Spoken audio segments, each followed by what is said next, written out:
ಬಿಸಿಲ್ನಾಡು ರಾಯಚೂರು ಜಿಲ್ಲೆಗೆ ಸಚಿವ ಸ್ಥಾನ ನೀಡಬೇಕಂತ ಈಗಾಗಲೇ ಕೆಲವು ಶಾಸಕರು ಹಲವು ರೀತಿಯ ಪ್ರಯತ್ನವನ್ನು ಮಾಡ್ತಾ ಇದ್ದಾರೆ.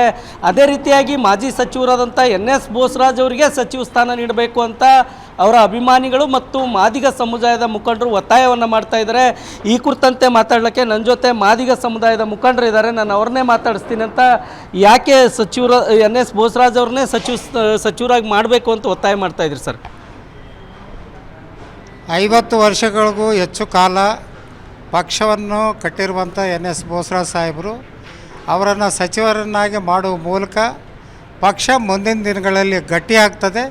ಮುಂದೆ ನಮ್ಮ ಮುಂದಿರುವಂಥ ಎಲ್ಲ ಚುನಾವಣೆಗಳನ್ನು ಎದುರಿಸುವ ನಿಟ್ಟಿನಲ್ಲಿ ಅವರ ಪ್ರಯತ್ನ ಭಾಳ ಮುಖ್ಯವಾಗಿದೆ ಪಕ್ಷಕ್ಕೆ. ಆ ಕಾರಣಕ್ಕಾಗಿ ಅವರನ್ನು ಸಚಿವ ಸಂಪುಟದಲ್ಲಿ ಸೇರಿಸ್ಕೊಳ್ಬೇಕಂತೇಳಿ ವಿನಂತಿ ಮಾಡ್ತೀವಿ. ಹಾಗೆ ಜಿಲ್ಲೆಯ ಅಭಿವೃದ್ಧಿಗೂ ಕೂಡ ಅದು ಪೂರಕವಾಗ್ತದೆ. ಅಲ್ಲ, ಈಗ DK ಶಿವಕುಮಾರ್ ಅವರ ಸಂಪುಟದಲ್ಲಿ ಹೊಸಬರಿಗೆ ಅವಕಾಶ ಕೊಡ್ತೇವೆ, ಯುವಕರಿಗೆ ಅವಕಾಶ ಕೊಡ್ತೇವೆ ಅಂತ ಹೈಕಮಾಂಡ್ ಮೂಲಗಳಿಂದ ತಿಳಿದು ಬರ್ತಾ ಇದೆ. ಇವರು ಹಿರಿಯರು, ಪಕ್ಷ ಕಟ್ಟಿದ್ದಾರೆ, ಓಡಾಟ ಮಾಡಿದ್ದಾರೆ, ಅವರು MLC ಆಗಲ್ದಿದ್ದರೂ ಕೂಡ ಸಚಿವ ಸ್ಥಾನ ನೀಡಿದ್ದಾರೆ. ಬೇರೆಯವರಿಗೆ ಅವಕಾಶ ಸಿಗಬೇಕಲ್ವಾ ಸರ್? ಅಲ್ಲಲ್ಲ, ಈಗಾಗಲೇ ಯತೀಂದ್ರ ಸಿದ್ದರಾಮಯ್ಯ ಅವರಿಗೆ ವಿಧಾನ ಪರಿಷತ್ತಿನ ಮೂಲಕ ಅವರಿಗೆ ಅಲ್ಲಿ ಪ್ರಾತಿನಿಧ್ಯ ಕೊಟ್ಟಿದ್ದಾರೆ.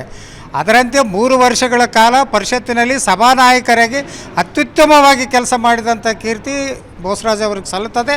ಅಂಥ ಒಂದು ಹಿರಿಯರು ಕೂಡ ವಿಧಾನ ಪರಿಷತ್ತಿನಲ್ಲಿ ಆ ಚಿಂತಕರ ಚಾವಡಿಯಲ್ಲಿ ಇರುವಂಥ ಅವಶ್ಯಕತೆ ಇದೆ. ಅವರನ್ನು ಸಚಿವ ಸಂಪುಟ ಕೊಡುವ ಮೂಲಕ ಮತ್ತು ಅವರನ್ನು ಸಭಾನಾಯಕರನ್ನು ಮಾಡುವ ಮೂಲಕ ಅಲ್ಲಿ ಸೂಕ್ತ ಪ್ರಾತಿನಿಧ್ಯ ಕೊಡುವಂಥ ಹಿನ್ನೆಲೆಯಲ್ಲಿ ಪಕ್ಷ ಪ್ರಯತ್ನಶೀಲರಾಗಬೇಕು, ಚಿಂತನೆ ಮಾಡಬೇಕು.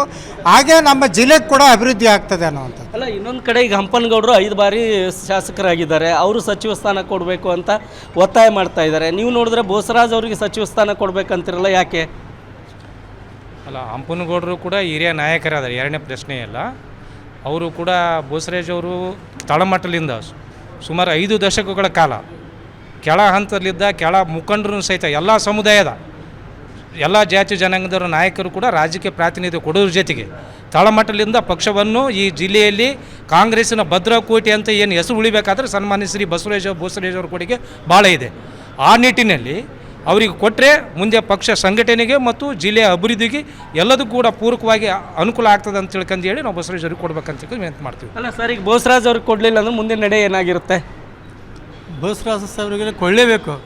ಇವತ್ತು ಬೋಸರಾಜ್ ಸಾಹೇಬರು ಎಲ್ಲ ರೀತಿಯ ಸಣ್ಣ ಮಟ್ಟದಿಂದ ದೊಡ್ಡ ಮಟ್ಟದವರೆಗೆ ಇವತ್ತು ಕಾರ್ಯಕರ್ತರನ್ನು ಗುರುತಿಸುವಂಥದ್ದು ಮತ್ತು ಏನಾದರೂ ಸಮಗ್ರ ಅಭಿವೃದ್ಧಿ ಆಗಬೇಕಂದ್ರೆ ಬೋಸರಾಜ್ ಸಾಹೇಬರಿಂದ ಅಭಿವೃದ್ಧಿ ಆಗ್ಲಿಕ್ಕೆ ಸಾಧ್ಯ ಅಂತೇಳಿ ಹೇಳ್ತೀವಿ. ಒಂದು ವೇಳೆ ಅವರಿಗೆ ಏನಾದರೂ ಸ್ಥಾನಮಾನ ಸಿಗಲಿಲ್ಲ ಅಂದರೆ ದುಗ್ರ ಮಟ್ಟದಲ್ಲಿ ನಾವು ಸಮಾಜದ ಕಡೆಯಿಂದ ಇಡೀ ಜಿಲ್ಲೆಯಾದಂಥ ಹೋರಾಟ ಮಾಡಲಿಕ್ಕೆ ನಾವು ಸಿದ್ಧರಾಗಿದ್ದೇವೆ. ಓಕೆ, ಇದಿಷ್ಟು NS ಬೋಸರಾಜ್ ಅವರ ಅಭಿಮಾನಿಗಳು ಮತ್ತು ಮಾದಿಗ ಸಮಾಜದ ಮುಖಂಡರು ಹೇಳುವಂಥ ಮಾತಾಗಿದೆ. ರಾಯಚೂರಿಂದ ಕ್ಯಾಮ್ರಾಮನ್ ಶ್ರೀನಿವಾಸ್ ಜೊತೆಗೆ ಜಗನ್ನಾಥ್ ಪೂಜಾರಿ, ಏಷ್ಯಾನೆಟ್ ಸುವರ್ಣ ನ್ಯೂಸ್.